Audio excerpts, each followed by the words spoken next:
Hello everyone, welcome back to my channel. My name is Zach, and today we're looking at Decrypt with Gary Vaynerchuk, or Gary V, of course. Many of you will know him, some of you will like him, some of you won't like him. This video is for people who like him. I personally have been watching him for a while now. He's really helped me in building my own business. So yeah, let's just get into it. Let's turn up the audio, that might help. Thank you so much for having me, Dan. So NFTs are the talk of the town. I mean, we know that, having covered every angle of it. And that is your news, is this NFT launch. But before we even get into that, you know, you've got such a big following on social, obviously, but I don't want to assume that everyone at Decrypt and everyone among our crypto readership knows you. Yep. So there was Wine Library, there's VaynerMedia, your content business. What else do you have going on right now in business separate from crypto? Mainly I've been head down for the last decade building a very large, agency, which is pushing almost 1,500 people globally, Mexico City, Singapore, London, the US. Been operating, I do put out a lot of, people that are listening are aware of me. It's probably through the lens of the Gary V content machine, but, what I actually do in my day-to-day is I'm the CEO of a pretty large service-based business that I've always had long-term ambitions to deploy against my activities, two of which I've already done. I launched Rezi, the restaurant app, 7 years ago. We had a very successful exit to Amex. And 3 years ago, I launched a direct-to-consumer wine brand called Empathy, which we sold to Constellation Brands last year. And so just on my business journey, doing my thing. And whilst we have the ad running, I also want to say, from my understanding, Rezi, I think, was an 8-figure or maybe even 9-figure exit. I can't remember now, but yeah, just something I found out about a few months ago. Let's talk about the NFT launch. There's so much to get into there, but it is VeeFriends, right? And Yes, as we talk, you are just about to kind of pull the trigger on that. Talk to us about what went into it. I mean, everyone right now is launching NFTs in some form, but some projects compared to other in varying levels of quality. Some of this stuff looks a little bit fly-by-night, jumping on the bandwagon. What did you try to do, and what's your aim in terms of your own series? So for me, I agree with you. I think, this reminds me so much, because I was there, of internet startup life 99. There's such an opportunity for a land grab, cash grab.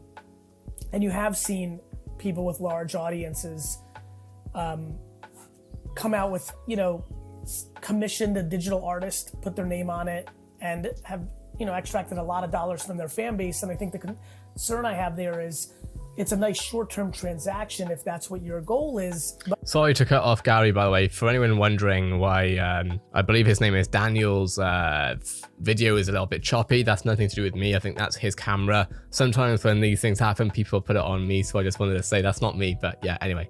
But I think if you leave a fan base holding the bag, that can't work out in the long term. And so for me, I walked in very eyes wide open, knowing that, just in the beginning of this year, I'm like, oh my God, I'm going to do this. This is a real thing, and I've been, I was an investor in Ethereum back in 2017, pretty actively. I'd been watching the space for a while, but much like everything I do, including what I'm doing with VR now, I'm taking meetings, I'm watching the new Oculus stuff, I'm looking at startups, but I won't put out a lot of content on it because I don't want to say things that end up being wrong, because that's hurts your reputation. And so, for all my yapping, I do quite a bit of listening and thinking before I start yapping heavily. And so I felt it was time. I felt, I got very deep into investing in CryptoPunks, and because I just truly believed it was good investment. As you can see, sports cards, comic books, toys, it comes natural to me. It's something I've always done. Even wine. I think the reason I had a good wine career was because people collect wine. It's just a place I play. And I really, I wanted to invest more in the space. I want to expand my business activities. And the only thing I know is when I see a game changer, I need to get my hands dirty. And when I saw a game changer of the internet, I launched a website when I didn't even own a computer when I launched winelibrary.com. That's how quickly I moved at knowing the internet was going to be big, but wasn't in it yet. Even social, like the whole Gary V stuff. Good old adverts. It powers the economy. I have no issue. I was 30 years old before I put out a piece of content on the internet. It wasn't really my ambition to be known. I just knew that we were upon this Web 2.0 era where, personal content, and I started with wine, right? What I knew. And then I went into, business stuff. And so I knew that I needed to get my hands dirty. And so I spent months really thinking through a couple things. One, I thought it was an opportunity to show that NFTs had smart contracts underneath them. I think everyone's forgotten that with the Beeple craze and with the Top Shot craze, and we've become very art and collectible. Yep. And I said, let me, it was actually just a conversion of many things. South by Southwest changed my life. It's where I met some of the smartest people, kindest people. And I always said to myself after South by 2008, which was my third South by, one day I want to throw a conference like this, like something big. So that's always been in my mind. So for me, putting out this VeeFriends project where every token, all 10,255, is also a 3-year ticket to VCon, a conference that I want to put on. That's a mix, I would say, of Davos, South by, I would say a little of like pop culture, like maybe there's some music, maybe actually summer camp. I want to have a lot of I want people like doing some competition because I like that. Anyway, that was big. And then, FaceTime, hangout groups, some access. My dream when I was baking it was, if Novak Djokovic follows this model, instead of somebody just making a painting of him, and I can buy a token that gives me a hitting session with him, or if I can go into studio with The Weeknd, kind of thought of it from that perspective. And so, yeah, I'm really, that's what I wanted to do off-chain, realities and smart contract. And then finally, I started VaynerMedia with the intent to buy nostalgic brands and IP. And that's what I thought I was up to, literally up to even 18 months ago.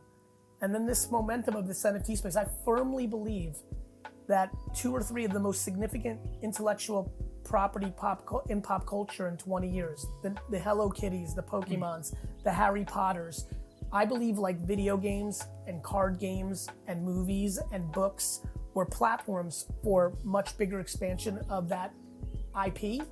I believe that NFT's destiny is definitely to groom and to spring up 3 to 5 meaningful intellectual properties. And I have substantial ambition for VeeFriends to be one of them. Again, another ad. All good. Let's just get through it. There's a lot there. You mentioned some of this is right now a land grab or at least a cash grab. And I say the same thing, that the wheat will be separated from the chaff. In other words, there's going to be a shaking out. Some of the NFTs that are being launched right now are fly-by-night, quick. It's tied to a brand or a celebrity, and it's to make a quick buck, and then you're out, you did it. Other things will survive and thrive and remain and look legit. It's the same thing as the ICO boom. ICO has become a dirty word, but some of those tokens that were launched during that time have remained and have proven themselves legitimate and have real companies or use cases behind them. Many of them were not. So all that said, did you have any kind of concerns before announcing this that some people would frame this, in terms of the snarky, another NFT thing just to say you did it? They already have, I feel like. I have a very loud personality. That comes with everything I do. It's a continuous story of my life. As a matter of fact, I've had a really nice business career where I've, things like empathy and Resi are just not even conversated about. Of course, when somebody's positioned as loud or motivational speaker, like I'm the least naive to what the narrative is. What has worked for me, Dan, but that happened with me with WineLibrary.com long before a human knew who I was. All my dad's friends made fun of him for letting his son do this stupid internet thing, right? Or when I started the YouTube show, I was at the height of building one of the largest e-commerce wine businesses in America. People literally around me, and definitely outside of me, thought I'd lost my mind, right? Like that I was like loopy, like what is this YouTube thing? So yeah, I do worry about that. And I don't know what to do other than execute over the next decade to have that thaw out. I think we live in a world where, whether it's a social media comment or a podcast or an article written, you're gonna get that, and I'm definitely gonna get that with the way that I communicate. And it doesn't feel great, especially when you feel like you're truly legitimate and have really done stuff your whole life. But I think it would be very unfair for me not to recognize that my over-the-top natural DNA energy as a communicator that comes, there's a lot of good things that come along with it. People get excited and opportunities happen, but that is part of the baggage that comes along with it. There's plenty of times that I'm like, man, if I just had 25% less of that, then I would, then the crescendo, it would be like pitch perfect, but that's not the case. And I don't dwell on that. I think what I have to do is spend the next, 2-3 decades putting out a meaningful children's book, a toy, an animated series, a playing card, things to develop these characters. And that's why I went with that route. This is not, to me, Dan, to be frank, this is a real relief and maybe the starting point of the things that I care about: patience, ambition, kindness, candor, like the things. So really quickly, from what I'm understanding, another ad. So basically, there's an ad every 2 minutes at this point. Fair enough. Something else from what he's saying. So for those of you who don't know, his VeeFriends stuff, from what I've seen, is looking at NFTs like Patient Panda and essentially illustrations, doodles, as Gary has put it, of different sort of characteristics that are tied with animals. So I can't remember all of them, but Patient Panda is one that stuck with me. And it was literally just a panda that's been doodled on a piece of paper and has been made into an NFT. And what I think Gary might be trying to do here is maybe building IP around those brands, and actually really powerful and social IP around characters like Patient Panda. So he might make or might commission some sort of, I don't know, animation cartoon around it that kids love and, grow up with Patient Panda maybe. Now, if we attach this to what we've been looking at a lot on the channel, which is VeVe, ECOMI, NFTs and stuff like that, realistically, the awesome thing about ECOMI, and this is nothing about VeVe versus Gary V stuff, because I think they're in very different universes personally, but the good thing about what we have with VeVe is that VeVe don't actually have to pump any value into the NFTs that they've built, because the value is already there to those who enjoy Batman, who enjoy DC, who enjoy Disney, who enjoy every IP that VeVe is licensing. So that's a really strong point for VeVe, and this is one of the reasons why. Let me just put this ad out for a second. This is one of the reasons why I'm very excited to see what IPs we can see, because realistically, VeVe doesn't need to pump any value into any of these IPs. And when we think about, when a lot of people are kind of skeptical about NFTs because it's crypto, it's blockchain, obviously that's been, it's had speculation and all that sort of stuff. Realistically, this could be really good. In fact, this is very likely to be very good. Now I'm going to be able to put things that I believe in, empathy and other things, into the world through these characters that are really driven by gratitude of my circumstance. And so I'm actually genuinely excited about the character development, because I think it's going to take a lot of the onus off of me, the human, to maybe put these things that I want to put into the world. Yeah, creating a whole series of characters and thinking of different outlets for them reminds me a little bit of what Marty Bennett is up to. Martellus Bennett, the former NFL player, interviewed him a while back, and he's really trying to create like his own version of a Disney. That's which cool. is interesting. Yeah, I think you will see many people, like I would call it like influencer marketing, right? I don't think Martellus and I are like, we're going to be two of hundreds of thousands. And I think like influencer marketing, there'll be, a top 1% that actually had the talent to create a Despicable Me or, a Get Along Gang or Smurfs or Scooby-Doo or, right, Tom and Jerry. But I think unlike the history of television and film, you're going to find a lot of micro IP. You're going to find a lot of mid-market, really solid, the human behind it sustains a lifestyle. Maybe it's a 6-figure, a year life, but it's so much cooler than what they were doing otherwise. They've turned their art and their story, you don't need it to hit on the morning cartoon or at the bookshelf or on Netflix. You don't need it to go smashing. You can have a nice, solid thing. And I think that was something I talked a lot about with influencer marketing, that the long tail was much longer than people realized. And that is actually my prediction for what's going to happen with IP development. Look, I do have a lot of confidence and hopes and dreams, and I want to smash it. But, if it ends up being a mid-tier play, it's still really cool, and you still get those creative juices out. I think a lot of people's destinies are going to be there. Well, and another thing, especially in the crypto world, as we know, you look at some of the projects that are the biggest, even something like CryptoPunks, which they're selling for so much money because they're the OGs, it's still so unknown to a vast part of the population. I mean, you can have something 99%. Totally.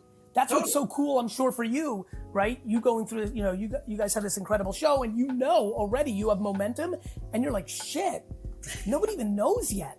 Right. And by the way, I've been there twice. I really was. I was there with 96 and 7 with .com. I'm like, oh my God. Because what I know is...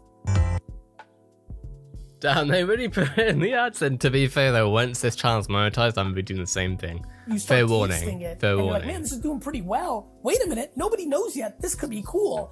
Same for social media. I was like, wait a minute, everybody's doing this at a certain age, and that's what actually has me extremely bullish on NFTs. I don't think people realize we have an entire generation of under 18-year-olds who are so matter of fact on NFTs because of Roblox, because of skins on Fortnite. Like, they don't even think twice. And then I remind a lot of my 40-year-old friends, I'm like, bro, you bought sheep on Farmville. Or The Sims, right? Sim City. I mean, anything that had in-game purchases. Absolutely. Correct. I'm like, now the whole world's the game, and the plus ups are interchangeable. When you got bored with Minecraft and you graduate to, Fortnite, you're kind of stuck in the four walls of Minecraft.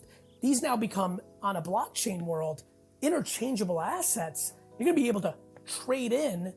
What's so funny, Dan?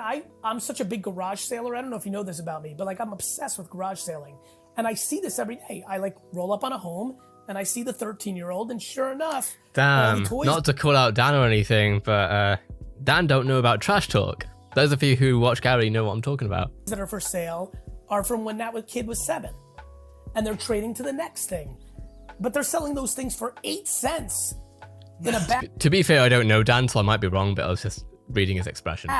Instead of $12 a piece that they paid for those Skylanders in NFT land, there's going to be a very different dynamic there, and that's going to be an interesting thing to watch as a collector and a trader, and it's kind of neat. I'm excited to see a mature NFT space of interchangeable assets.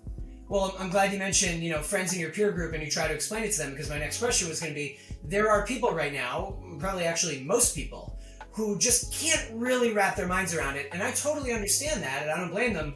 I spoke to Mark Cuban a few months ago, and he just said, people need to get past the mental hurdle of physical ownership, of thinking you have to be able to physically display it. Just understand that value has gone digital, ownership has gone digital, all that is fine, but even once you explain that, there's a lot of people, and they still just say, I just can't see paying $70 million for a digital image.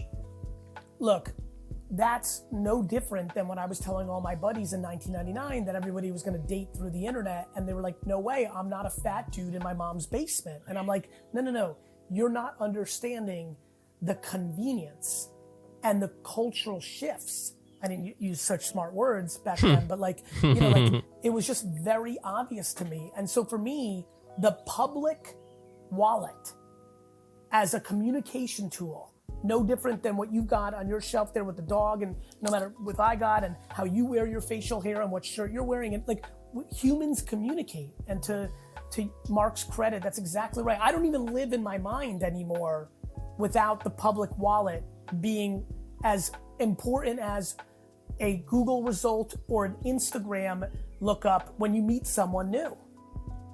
Knowledge is... Okay, next one, let's go. Well, and let me push you on that, because there's still an amount of friction. I mean, we can divide up, and it depends which NFT site you're talking about. But like Top Shot, I think, has gone mainstream because it allows dollars. That's fine. But also people can use and enjoy that without even really ever understanding crypto. Whereas some of the other NFT sites, you need to own some ETH. So you need to go to an exchange, buy some Ether, have a MetaMask wallet, go back to the NFT site, plug in your MetaMask wallet, pay in ETH. And I still think that that's a lot of steps for people who are not crypto native. I mean, do you think that there has to be a friction reduction? I think they're going to happen two ways. I think, the Bitskis, the, Flows, they're doing a great job with fiat. For me, I was willing for this to do less well to then show a big community of mine and others how to actually taste it for the first time. For me, Dan, that's very authentic, because in 1997 and 1998 and 1999, I spent the majority of my time standing in a liquor store for 12 hours a day, talking to people and saying, no, I'm telling you, your credit card will not be stolen if you buy stuff on you don't have to drive 6 hours to our good wine store. Like, thank you, but we can ship this to you. And, you may remember this, just rough guessing on your age, your parents, or maybe your friends' parents, like, people were scared to put their credit card into the internet. Mm-hmm. And, bro, and I'm empathetic to everybody. That first time I bought something with a MetaMask in my Chrome browser and it had that 30-second delay, I was like, did I was like scared shitless. I'm like, and it was 5 minutes, that was 5 months ago. So I think that it will happen inevitably. I genuinely believe two things will happen. People will get more comfortable, and I think, look at Rainbow's wallet versus MetaMask, right? Rainbow displays it in such a consumer-facing way. And I think you know this, and I know this, and many who are listening, if they're listening to this show, they know this, that in 24 months, the technology and the Web 3.0 gang will make it better, and the audience will get there sooner, and they're gonna meet somewhere in the middle. And I'm gonna look back at what I paid in gas fees to mint my project and throw up, just like I think about what I paid in server costs for Early Wine Library compared to what AWS now does. So this is just, what's fun about getting the gray hairs and starting to lose it is you get really good pattern recognition, right? And Web 1 for me was intuitive. Web 2 was affirmation. Web 3 for me is flag in the ground, like, oh, I've seen this movie multiple times. I'm moonwalking through this chapter. No pun intended with moon. Yes. Let me ask you, we have to hit on this, and it speaks to when something is starting to get mainstream, you get a lot of chatter, and maybe people have some misconceptions, but the environmental concerns. Yeah. Now to the point where there are people say, I've heard they're bad for the environment. Now, they haven't necessarily read so much about them, and of course the truth is more. What we're talking about is mining on Ethereum, and yes, it uses a lot of electricity, but Ethereum is in the process of moving to proof of stake, and that won't use as much electricity. But without getting kind of into the weeds on the techniques of it, have you already seen some of that pushback from people who are your fans who say, oh, I thought these things are killing the environment? What do you say to offset that? Why should you invest in stocks on eToro? With eToro, I can invest in stocks.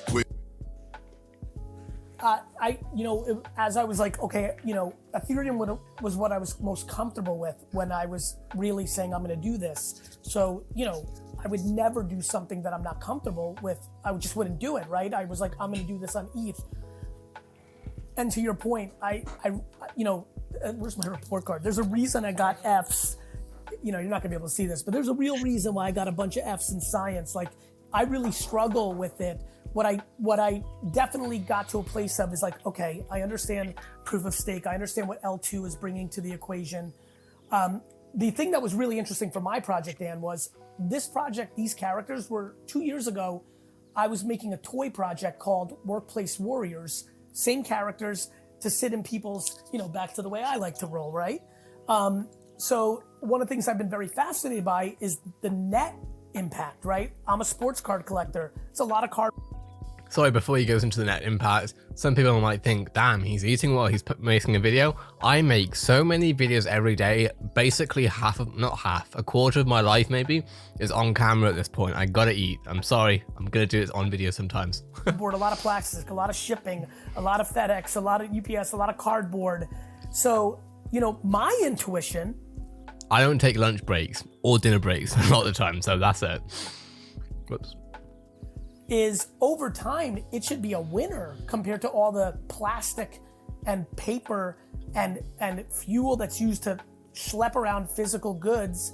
Obviously, ETH has clearly made a staking ground. And then as I don't have to explain to this audience, there's incredible amounts of blockchains standing up that, are dramatically less reliant on proof of work, including ETH itself. So a little bit. But it's funny to watch that conversation. I think people, to a lot of people's credit, I think people hear that and they are concerned about that because it's an important issue. But I think people are educating themselves more and more. I watch this very daily, and I look, this. it's like any subject matter in the world. Some people are just going to draw a line in the sand, and it's like politics or anything else. There is no conversation. But I've watched very carefully people, but by the way, both ways. People are like, fuck you, this is my, and kind of go to, and people were like, nah, and say, you know what? Yeah. And you know what? That's nice. I've seen a lot of, the word I would use is I've seen a lot of humanity from both sides in the conversation of realizing there's a lot of nuances and I think very good, steps in the direction of trying to address it because it's an important one. Yeah, absolutely. I mean, what I like to say, Gary, is that there are some people who they never want anything to do with it. They've decided it's stupid, and that's fine. But I think what has changed within the last year and a half is that at the very least, those people can now acknowledge, even if you have no interest in the whole crypto world and you don't want to touch it, fine, but you acknowledge that it's real. It exists. It is here to stay. Skeptics used to say, what if it all collapses? Bitcoin could crash to zero. It's not going to go to zero. That has never happened. And it has proven itself after 11 years. And these two things, I think Bitcoin and Ethereum, at the very least, they have staying power. Whether you want to touch it and be involved with it, up to you. Yeah, it's, one of the things I'm petrified of, back to you asking me earlier, is I'm on every program here. I'm going to do it again. I think 98% of the projects that are coming out in NFT form right now are not going to be good investments. 98. And again, that goes on the base of value, right? So when we're talking about VeVe, there's already value attached to the NFTs that we're buying because they are literally licensed from, well, we all know this at this point. They're tier 1 IPs, etc., etc. I think the NFT macro technology is one of the most significant things to happen in the last 25 years at the consumer behavior level. All these things are incredibly nuanced, to your point, right? To me, I'm an incredibly big enthusiast of the Bitcoin universe. I've done some podcasts and people feel like I'm anti it. I'm like, no. I think it's so big that I'm curious what sovereign nations are going to do. I'm like kind of weirdly more bullish. I'm like, no, this is really here to stay, what's going to happen? Do governments fear it? I actually, that's fascinating to me of if sovereign nations lose leverage of currency, that's powerful combos. So, it's a very nuanced thing. And and we're already seeing, we're already seeing banks for one open up crypto. We're seeing, I think I saw Goldman Sachs, Toronto, starting up their own crypto. I think the Bank of England is making a digital pound or whatever. I literally learned this one from a friend, but I think SafeMoon is trying to work with Gambia, I think maybe, to work on their economics. So, yeah. That's why headlines are so dangerous for all of us. It's why I kind of stay out of most subject matters now. I realize in 99% of subject matters, I'm a headline reader, right? You've got passing thoughts of somebody you think is smart on it or things of that nature. And, for me, this is deja vu. This is Web 2.0. Every single conversation around Twitter and Facebook in 2007 to me looked like the following. Gary, Facebook's just for kids. It's just college kids trying to put up beer pong photos. And Twitter was, this is the stupidest thing I've ever heard. Who gives a shit if you're going to eat a pizza? Why would somebody share that? And that's what people say to me about Twitter. I still have friends who just don't use Twitter, and I'm always like, why don't you? I just find it so useful for news gathering. And they just say, because I don't need to know what everyone ate for lunch. And that's not what it is anymore, Right. It's, and that's fine. Listen, I think there's people in the no business. I think there's people in the yes business. I think there's people in the optimistic, practical business. I think there's people in the cynicism business. There's a lot of human traits out there, and I think people show their cards in their actions. And, I think for me, I have a natural tendency to get uncomfortably excited and loud when I know something, which comes with a lot of potential baggage. And I think for me, and I think for everybody who's listening who's bullish and believes, the nice thing is you don't have to convince people, you just have to execute. For me, execution always is the final judger, not my conviction in myself, not the cynicism on the other side, or the cheering. At this point in my career, I have plenty of cheering, and I think that's very dangerous. I think once you hear the cheering, you become susceptible to getting very confused. I think humility and self-awareness are the foundations of actually pulling off a lot of these things. Just a couple more for you, Gary. You know, I Sure. mentioned the environmental stuff. As far as I see it, the other main, if there's kind of two main, I guess, concerns or criticisms of the whole boom, is starting to realize, well, Again, what just by the way, that's not me, that's the YouTube video. is it you even really own? I mean, it depends on the NFT site you're using, but some of them aren't always storing things on chain. Some of them, in some cases, you're really just buying an address, right? You know, as people who don't understand it frame it, you're paying for a URL, but you're buying an address that represents something somewhere else. And so people say, you're paying all this money, what are you really getting, and what can you do with it? Well, you can share it and say, check this out, I own this thing, which is cool. Or you can flip it, you can sell it. So in your case with your NFTs, as you mentioned, that they also come with passes to future in-person events. And what I push you on is, all the people who believe in NFTs, the way they frame it is, just wrap your mind around digital only, it's all about digital, and then you add, there's also this in-person event you're going to get a pass to. Does that detract from the whole thing at all? I mean, is that just, is there any way that that's just, and we'll throw this in, you know, it's a sell?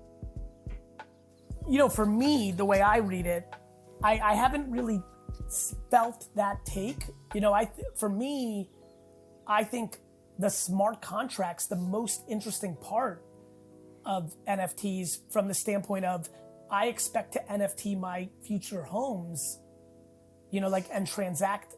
I mean it. Like, I mean, I don't see why. It's a very clean, decentralized ledger. I think people are I think people's marriage certificates are going to be on it, right? Like why not? Like, it's a very, very clear, clean, decentralized ledger that I think people are going to really build momentum on. So, you know, for me, I actually thought that was I was very passionate about that part with my project. That was kind of like all the ingredients of like, oh, I've always wanted to throw this conference. Oh, I've always wanted to buy the Smurfs, but wait a minute, maybe I can create. Yeah, you know, there are probably people who want NFTs to stay narrow in art and collectabilities. I think that would be, you know, I always find it funny when people are mad. I'll give you an example. I was in a lot of clubhouses in January, February, March, talking about like watching people from the physical art world shit on NFTs. And I was like, but you're a contemporary artist, and just 50 years ago, your art wasn't considered art. Why are you doing this to these NFT artists? And then some of those NFT artists were like, when they saw my doodles, were like, that's not art, Gary. You're just trying to trade on your fame. And I'm like, wait a minute. You literally 40 days ago were fighting for the right to call your thing art. And now, you know, I find that interesting. And so I think it's very dangerous to impose what one wants something to be without understanding all the different use cases something can be. So for me, one of the neatest part is the contract. And I can't wait to see innovators come up with things that aren't even running through my mind. This is what I want to see VeVe do. This is actually what I spoke about on the one video that ECOMI, or at least the one video that I've noticed ECOMI commenting on, speaking about Disney NFTs and how they could become tickets. Yes, the NFT itself is absolutely incredible, you know, from an IP perspective, from a fan perspective in general, you know, especially if they gamify the VeVe NFTs for like Disney and stuff, you know, you can see just amazing things happening with that, you know, Mickey Mouse dancing on your table or whatever else might happen. But the other thing is not just having Mickey Mouse on your table, or not just having Nemo fishing around or swimming around in your water tank or whatever. It's a case of being able to use that NFT as admission towards you know, a concert or towards Disneyland in Disney's NFT cases.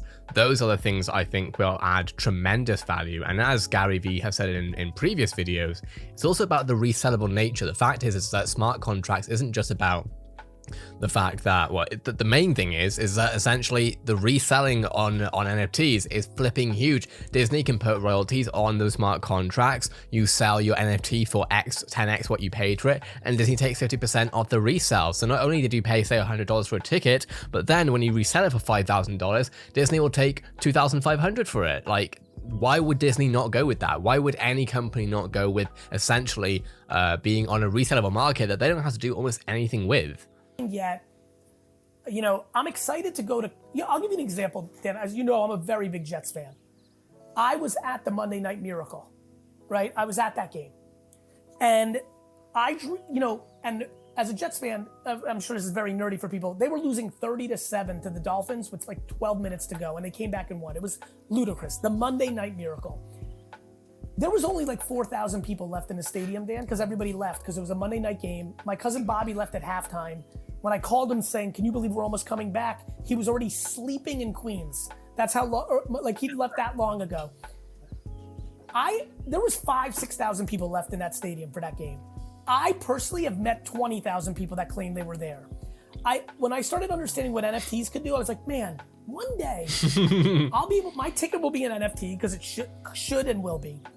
But there'll probably be NFT readers that I could scan on the way out to prove that I stayed for the whole thing. And then on the blockchain, they're like, no. There were 4,329 people who stayed for it. So like, I just think provenance and all that is really important. And I think the counterfeit world, the hearsay world, the you don't really know world, like a lot of great things will happen in our society, and other things will happen in a different way. Like, there's always a counter. There was all these blessings that came with social that I saw in 2007, 8, 9 that were incredibly beautiful. And then there's, silos and bullying and all sorts of other things. And there are plenty of things that people are going to be uncomfortable with as blockchain becomes fully scaled, but there are going to be some incredible good things. And I'm excited for that chapter, Dan. Absolutely. It's a and that all comes down to who decides they want to be a part of it. Some people don't have certain social media because of this, that, and the other, which is totally, again, other people's prerogatives, of course. Same thing with NFTs. If enough people are using it, which that's exactly what we're seeing as it's being adopted just by the masses at this point, then it's going to be something that is just common. Very good answer. Let's end on this. So, to circle back to the NFT series, VeeFriends, what will success here look like to you? I know you're not just measuring it in terms of how much do these things sell for, how hot are they? How will you measure whether your foray into NFTs has been a success? Did you know that you can... I did not even see the advert coming this time.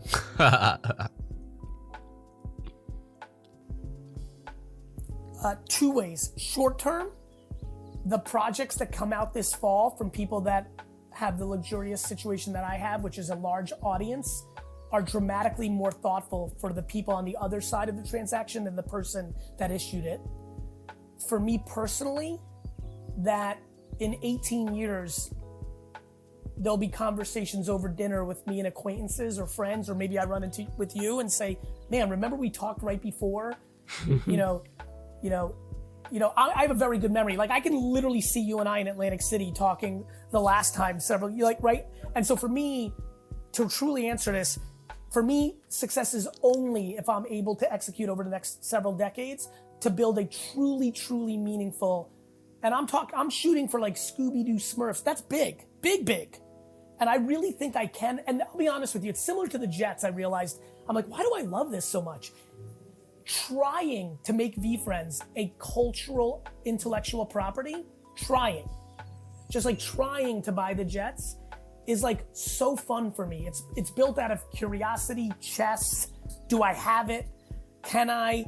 It's like, it's fun. So to me, success will be that I went out and actually did it and became one of the few and definitely one of the first to stand up a meaningful pop culture intellectual property from the ground of an NFT platform, the way Angry Birds did from an iPhone game, the way that Pokemon did from a card game, the way that Harry Potter did from a book. Awesome. Yeah, I agree, by the way, with the in-game comparisons. I think that's one way to frame all this that has been a little bit lost, that a lot more people can understand. I even mentioned Kim Kardashian and K-Coins. I think that's an early analogy that makes a lot of sense. People who asked mom and dad for the credit card to buy rewards in that game. Same kind of thing. 100%. I mean, we're gonna have a lot of things that are gonna make people uncomfortable. People are gonna sell shares of their future earnings. There's gonna be a lot of things that are gonna happen. And I remind people, especially if you're listening to this podcast, by nature, you're more innovative, you're more open-minded, you're more curious. Like, who's listening right now to this, right? You are that person. No is a very different answer than let me think this through and then have an opinion. And that, in that delta, because trust me, and you see it, Dan, and I think you have a good radar for this, there's a lot of things that are not exciting about how humans are acting right now with this gold rush. It was one of the reasons I was excited to stand up this project. I feel like I could create a framework that could be replicated in a better way.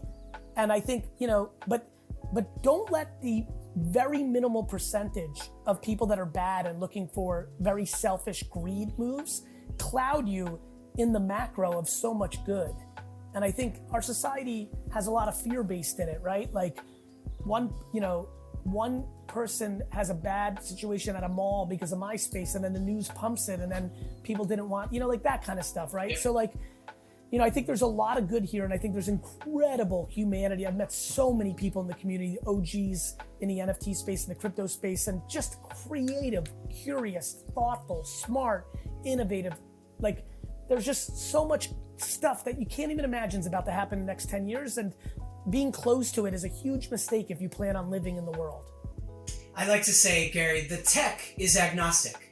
It is. So you can point to use cases you don't like, you can point to crime, hackers asking for ransom in Bitcoin, or you can point to the social good and the examples of helping people. The tech itself is agnostic. I think that's right, Dan.